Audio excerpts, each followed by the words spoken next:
नमस्कार, सुप्रभात। स्वागत एक बार पुनः आप सभी का सबरंग कार्यक्रम में। मित्रों, हमारे जीवन का पूरा जो प्रयास है एक ध्येय को लेकर, शांति और सुकून। यदि ये है तो जीवन सफल है। और इसी की कामना, इसी की चाहना हमें सारे संसार में दौड़ाती रहती है। ये मिल जाए तो मन शांत हो, सुकून मिले। लेकिन हम एग्जाम्पल सुनते आए हैं कस्तूरी मृग का, उससे हम प्रेरणा जरूर लें। कस्तूरी मृग की नाभि में ही कस्तूरी, लेकिन बाहर उसकी तलाश।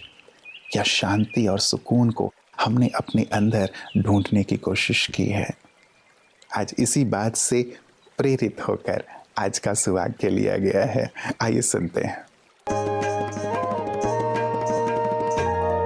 शांति भीतर से आती है, इसे बाहर मत खोजो। मानव चेतना का पतन तब शुरू हुआ जब हम अपने वास्तविक स्वरूप और पहचान को भूल गए।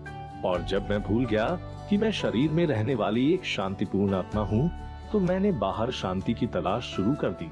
जब मैं इस जागरूकता को वापस लाऊंगा कि मैं ही शांति हूँ, तो मैं शांति फैलाने के लिए खुद को जिम्मेदार महसूस करूंगा। मित्रों, एक पिता अपने 15 साल के बच्चे के साथ ट्रेन में सफर कर रहे थे। बच्चा बाहर जो भी चीज देखता था उछल पड़ता था, पिताजी देखिए ये वो है, ये वो है, ये वो है। आसपास के यात्री परेशान, क्योंकि वो छोटे बच्चे की तरह हरकत कर रहा था। उन्होंने कहा कि बच्चा मानसिक रूप से कमजोर है क्या? पिताजी ने कहा नहीं नहीं, बचपन से ये देख नहीं पा रहा था, अभी कल ही इसका ऑपरेशन हुआ और आज इसने देखना शुरू किया, इसीलिए इतना ज्यादा रोमांचित है, उत्साहित है। सचमुच आंखें कितनी मूल्यवान है ना। सोच कर देखें, एक दिन भी यदि आंखें बंद हों तो कितनी दुविधा और कितनी दिक्कत हो जाएगी। जो इतना महत्वपूर्ण अंग है हमारे शरीर का, उसका ख्याल हम कैसे रखें? आइए आज आपकी सेहत आपके हाथ में, उसी की चर्चा करते हैं।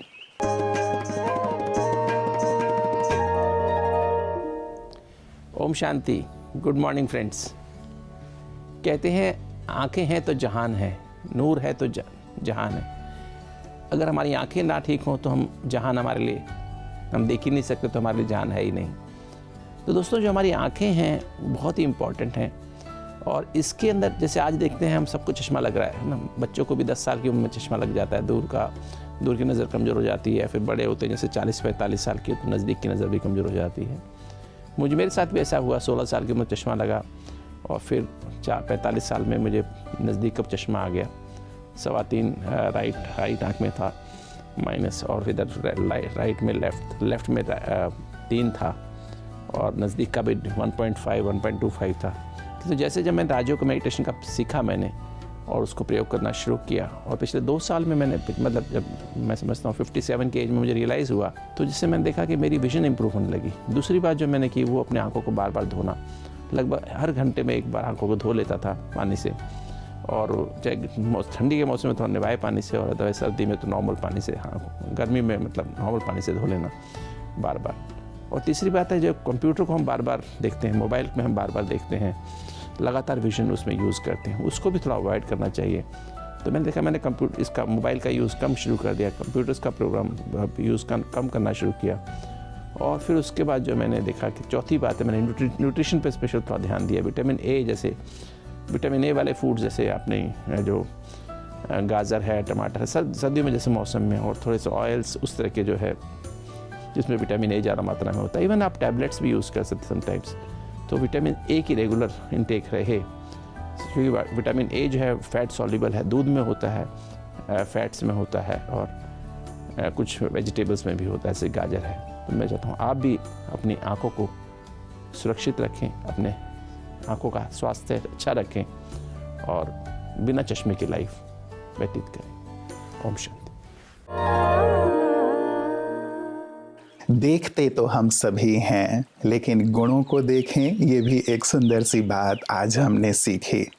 और आइए गुणों को देखने के सुंदर संकल्प के साथ हम आपको एक और दिव्य दर्शन कराते हैं स्पिरिचुअल इंडिया में, जो प्रतिदिन हम करते चले आ रहे हैं। आज चलते हैं महाराष्ट्र में गोदावरी के तट पर स्थित त्रयंबकेश्वर मंदिर में। जहाँ 3 छोटे छोटे शिवलिंग हैं जो ब्रह्मा विष्णु शंकर के प्रतीक हैं। अन्य 12 जो ज्योतिर्लिंग हैं वहाँ केवल शिवजी स्थापित हैं, लेकिन यहाँ ब्रह्मा विष्णु शंकर तीनों को स्थापित माना जाता है और यही यहाँ की सुंदर विशेषता है। तो आइए चलते हैं त्र्यंबकेश्वर। त्र्यंबकेश्वर ज्योतिर्लिंग भारत के 12 ज्योतिर्लिंगों में से केवल एक है जो भगवान शिव के साथ विष्णु और ब्रह्मा का सम्मान करता है। इसलिए त्र्यंबकेश्वर यानी त्रिमूर्ति का ईश्वर कहलाता है। किंवदंती कहती है, गलती से एक गाय को मारने के पाप के कारण ऋषि गौतम ने गंगा को अपने आश्रम में प्रवाहित करने के लिए भगवान शिव की पूजा की। उनकी भक्ति से प्रसन्न होकर भगवान शिव ने गंगा को गौतम के आश्रम में छोड़ दिया और उन्हें वहीं रहने के लिए कहा। अब हम आध्यात्मिक सार पर चलते हैं। आत्मा तब पाप करती है जब वह स्वयं को भूल जाती है और नियंत्रण से बाहर हो जाती है। जब हम आत्माभिमानी होते हैं तो हम नियंत्रण में होते हैं। जब हम देह अभिमानी होते हैं तो हम नियंत्रण खो बैठते हैं और पाप करते हैं। और कौन सी गंगा हमारे पापों को धोएगी? यह सोचना हास्यास्पद है कि गंगा में डुबकी लगाने का इतना आसान छोटा रास्ता हमारे पापों को धो देगा। शिव से निकलने वाली गंगा और कुछ नहीं बल्कि परमात्म ज्ञान का प्रवाह है। इस ज्ञान को समझना और परमात्मा का स्मरण करना ही पापों को धोने की विधि है। और परमात्मा त्रिदेवों के स्वामी है। हमने देखा है कि शंकर, जिसे हम भूलवश शिव कहते हैं, वह पवित्र त्रिमूर्ति में से सिर्फ एक है। परमात्मा शिव त्रिमूर्तियों के द्वारा सृष्टि, स्थिति और संहार का कर्तव्य निभाते हैं। एक बार जब हम शिव और शंकर के अंतर को समझ लेंगे तो हम शंकर की तरह शिव से जुड़ सकेंगे। आइए परमात्म ज्ञान की गहराइयों को समझें और इस शिवरात्रि को और सार्थक तरीके से मनाएं।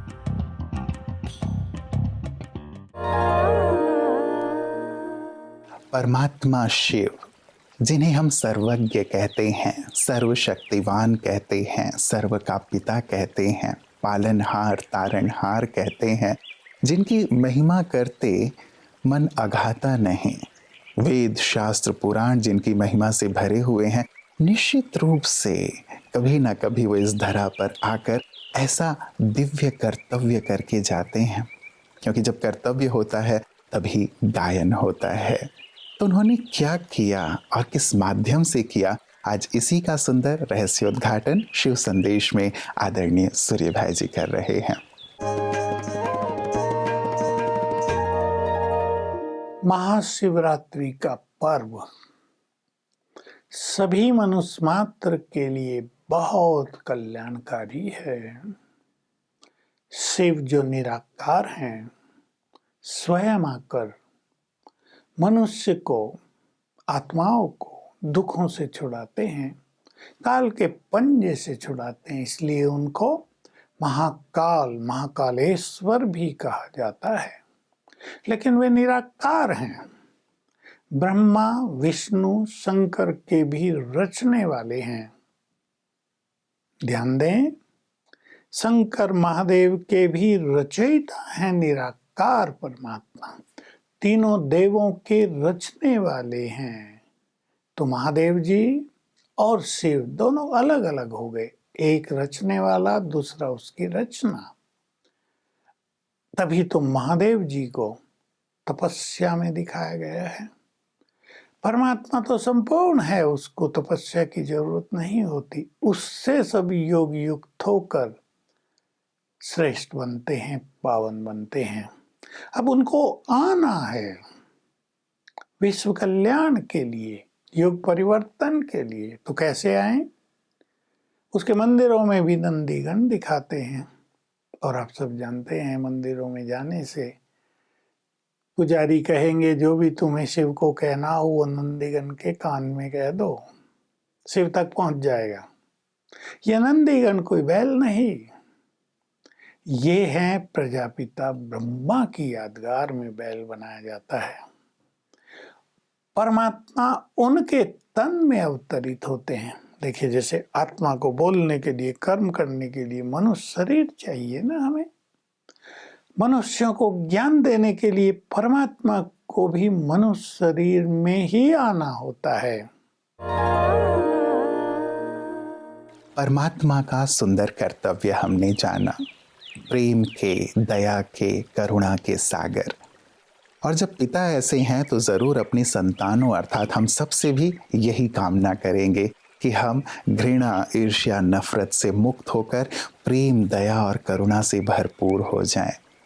और इन्हीं भावों से भरकर ब्रह्मा कुमारी संस्था की भाई बहनें जन जन की सेवा करते हैं, जिसे हम रोज ही पीस न्यूज़ हाइलाइट्स में देखते हैं।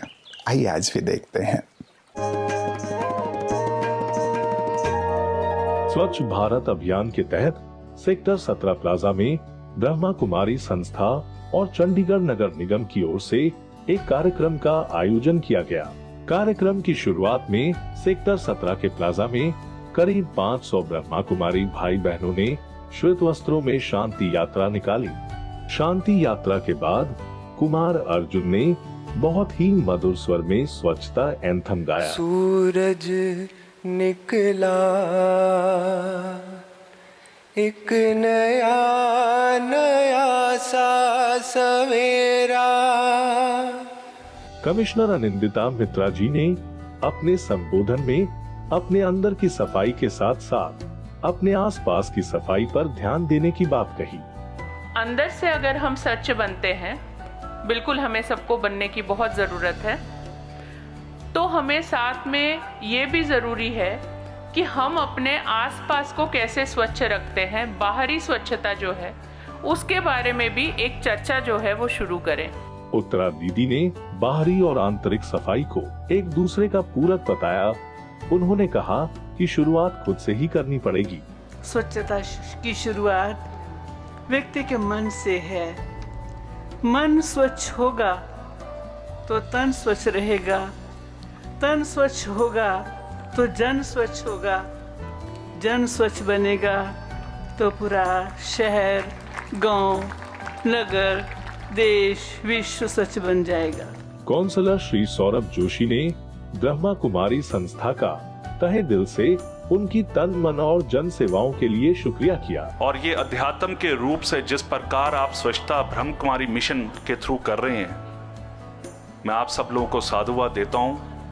महापौर सर्वजीत कौर ने भी सभी को ये शपथ दिलवाई कि अपने पर्यावरण को स्वच्छ रखेंगे, कि मैं अपने शहर और पर्यावरण तथा अपने स्वास्थ्य के दृष्टिकोण से सिंगल यूज प्लास्टिक का उपयोग नहीं करूंगी। अनीता दीदी ने उपस्थित जन समूह को मेडिटेशन करवाई। शांति के वाइब्रेशन फैलते रहें।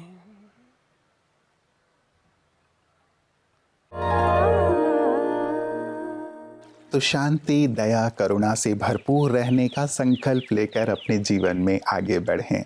शुरुआत भी हमने शांति से की थी और एक बहुत सुंदर सा वाक्य मित्रों, किसी ने पूछा अपने गुरुजी से, गुरुजी आई वांट पीस। गुरुजी ने बहुत प्यारा सा उत्तर दिया, remove I that is ego and remove want that is desire and see you are left with peace only. कितनी सुंदर सी बात है ना। हम भी इस पर बहुत गहराई से गौर करें। परमात्मा मेरे पिता शांति के सागर हैं, तो मेरे अंदर भी तो वो शांति है। मैं अपने अहम को, अपनी चाहनाओं को थोड़ा सा हटाकर अपने अंदर आ जाऊं तो शांति और सुकून की अनुभूति करने लगूंगा। आइए आज इसका सुंदर गहन अनुभव करें। अपना ख्याल रखिएगा, कल पुनः मुलाकात होगी। नमस्कार, ओम शांति।